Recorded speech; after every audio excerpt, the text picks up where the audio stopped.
Hello students, कैसे हो?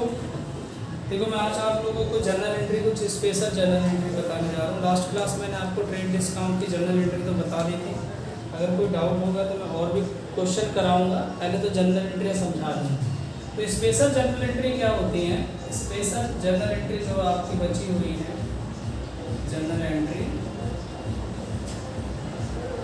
जैसे कि मैं पहले परचेज से रिलेटेड जर्नल एंट्री आपको समझा रहा हूँ। परचेज से रिलेटेड परचेजेस कहाँ कहाँ आएगा, कहाँ कहाँ नहीं आएगा। मान लो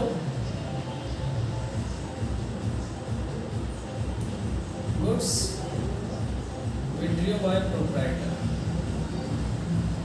अगर आपका ऑनर क्या ले जाता है, गुड्स को विड्रॉ करता है, तो उसकी जर्नल एंट्री क्या होगी? आपको ये तो पता है कि ड्राइंग डेबिट होना है, ड्राइंग अकाउंट डेबिट कर दीजिए।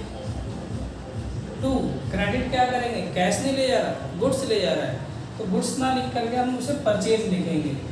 परचेज, क्योंकि वो परचेजिंग प्राइस पे ही गुड्स को ले जा रहा होगा, इसलिए उसकी जर्नल एंट्री ये हो जाएगी। इसी तरह यहाँ पे goods distributed as free sample,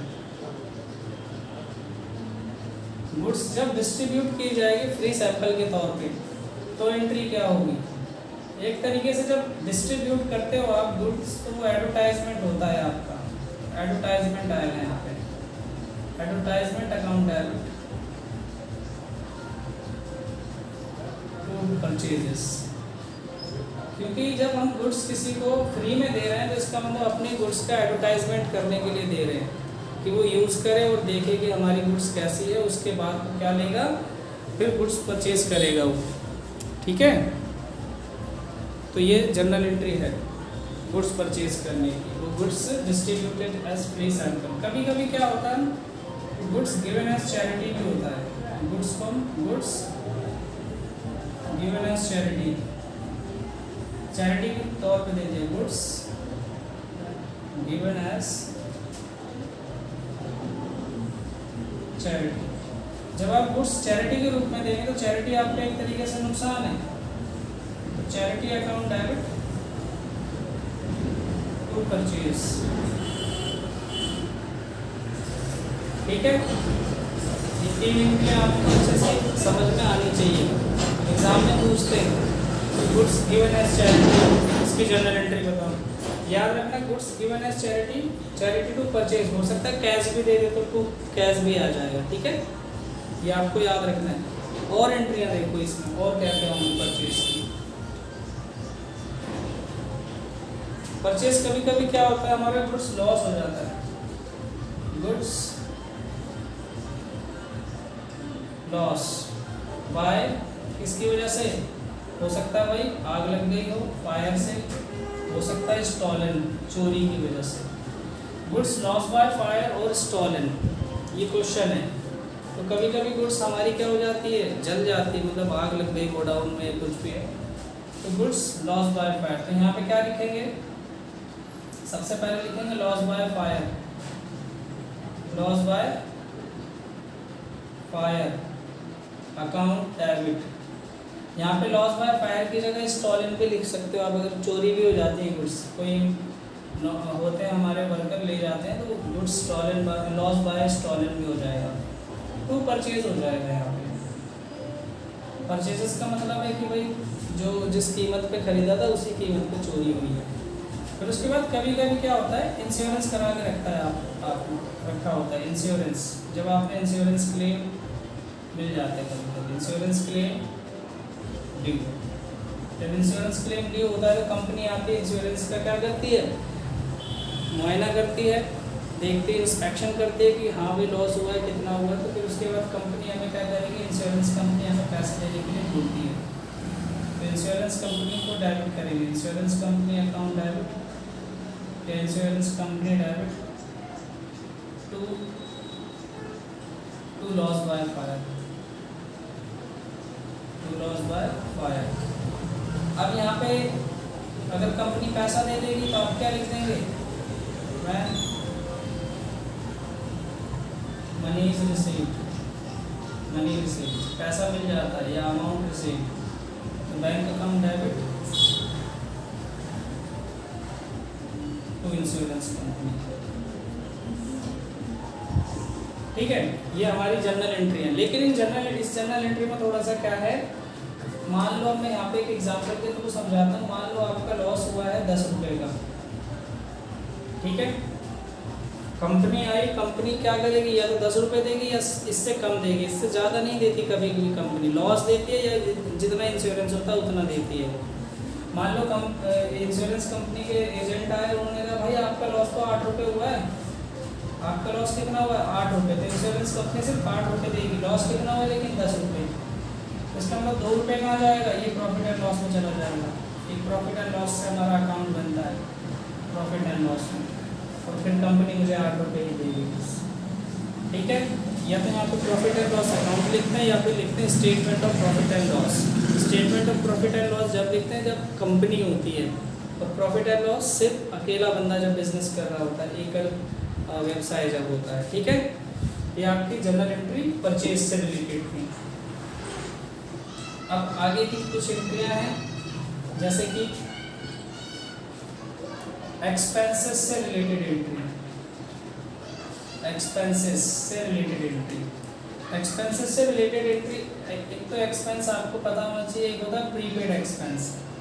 मेरे हिसाब से सबको पता होगा प्रीपेड एक्सपेंस क्या होता है। प्रीपेड एक्सपेंस वो एक्सपेंस होता है जो आपने एडवांस में पे कर दिया, पेड इन एडवांस, डेफिनेशन बता रखी है। तो प्रीपेड एक्सपेंस मेरे लिए एक तरीके से असेट्स का काम करता है, इसलिए यहाँ पे इसको क्या करना पड़ेगा, डेबिट करना पड़ेगा। प्रीपेड एक्सपेंस क्या होगा, डेबिट हो जाएगा। Prepaid account, prepaid expense account debit to expense, जो भी खर्चा होगा उसे क्रेडिट करेंगे। मान लो मैंने रेंट दे दिया 1 महीने का एडवांस में, तो यहाँ पे लिखूंगा prepaid rent account debit to rent. किसी को सैलरी दे दी है, prepaid salary account to salary. किसी को वेजेस दे दिया, prepaid expense account debit to wages. फिर यहाँ पे प्रीपेड के बाद आता है outstanding expense. Outstanding expense, prepaid को अनएक्सपायर्ड भी कहते हैं, याद रखना।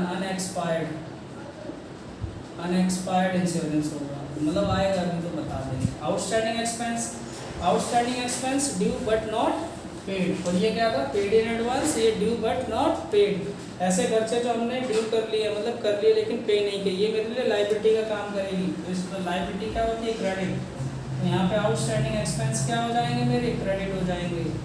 आउटस्टैंडिंग एक्सपेंस क्रेडिट, और क्या डेबिट करेंगे, वो एक्सपेंस जो रिलेटेड एक्सपेंस को डेबिट कर देंगे। मान लो रेंट देना था, अभी तक दिया नहीं है, तो rent account debit to outstanding rent, खर्चा तो है ना, होगा। सैलरी देनी थी, नहीं दी, salary account debit to outstanding salary, ठीक है। ये हो गया आपका सैलरी इससे रिलेटेड, एक्सपेंसेस से रिलेटेड। अब इनकम की कुछ जर्नल एंट्रीज होती हैं, इनकम की भी कुछ जर्नल एंट्रीज होती हैं।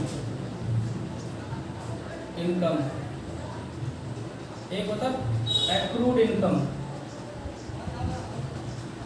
एक्रूड इनकम, एक्रूड इनकम वो इनकम होती हैं जो हमें अर्न कर ली है मैंने लेकिन मिली नहीं है। एक तरीके से मेरे लिए एसेट्स है, सारी एसेट्स क्या होती हैं, डेबिट। तो एक्रूड इनकम आपकी डेबिट होगी। Accrued income to related income, जो भी इनकम होगी उसको क्रेडिट कर लेंगे। जैसे कि मुझे कमीशन मिलना था, accrued commission account to commission. मुझे रेंट मिलना था, accrued rent account debit to rent, ठीक है। ये जनरल एंट्री थी। अब आपको मैं बैड डेब्ट्स के बारे में थोड़ा सा जनरल एंट्री बता दूँ। बैड डेब्ट्स, बैड डेब्ट्स होता क्या है, बैड डेब्ट्स वो अमाउंट होता है जो मेरा डूब गया, मुझे मिलने वाला नहीं है। कोई दूसरी जो पार्टी थी वो क्या हो गई, इंसॉल्वेंट हो गई। इंसॉल्वेंट का मतलब होता है दिवालिया निकल जाना, बैंकरप्ट हो जाना, ठीक है। तो वो मुझे पैसे नहीं दे पाएगा, तो उसकी जनरल एंट्री क्या करूँगा मैं, जितना भी पैसा डूब गया है, पूरा का पूरा पैसा या जितना भी डूबा है, bad debts account debit to debtor, जिस उसका नाम लिखेंगे डेटर्स अकाउंट, डेटर, ठीक है। और मान लो कुछ पैसा मिल गया, कुछ पैसा अगर रिसीव हो गया तो कैश या बैंक अकाउंट डेबिट कर देंगे। आई होप आपको ये समझ आ गया होगा। ठीक है, मैं समझाता हूँ एक क्वेश्चन लेके।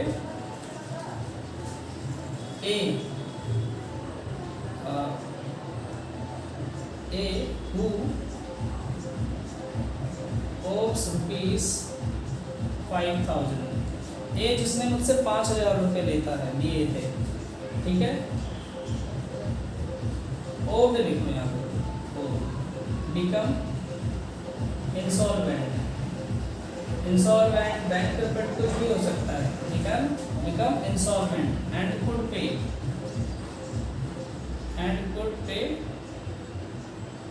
एंड अच्छा मैं यहाँ पे 2 केस लिख लेता हूँ। Nothing, he could not pay nothing, he could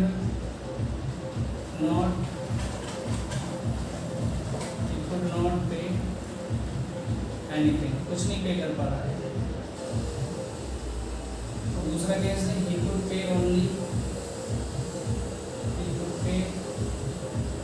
50% या 60%, ठीक है।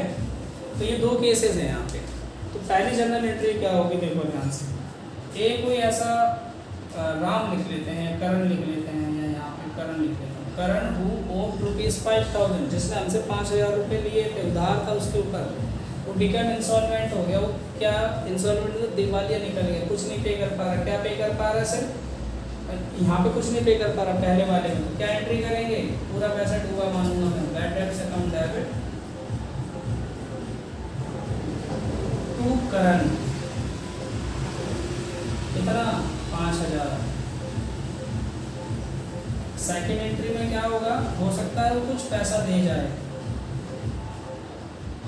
बैड डेब्ट्स अकाउंट डेबिट, और यहाँ पे क्या आ जाएगा, कैश आ जाएगा। तो टू करण, सुनो यहाँ पे कितना पैसा मिला। इससे तो मुझे 5,000 रुपये लेने थे, लेकिन सिर्फ 60% किसका, 5,000 का। 5,000 का 60% 3,000 रुपये दे पा रहा है। 2,000 रुपये तो रुक गए फिर भी, तो ये एंट्री होती है, ठीक है। कभी कभी क्या होता है, ये बैड डेब्ट्स का पैसा मुझे बाद में मिलता है फ्यूचर में, तो उसको लिख सकते, आपको ऐसे दिया होगा बैड डेब्ट्स अमाउंट रिकवर्ड, तो आप इसको फिर अगर कभी मिल जाता है तो आप उसको लिखेंगे cash account debit to bad debts recovered.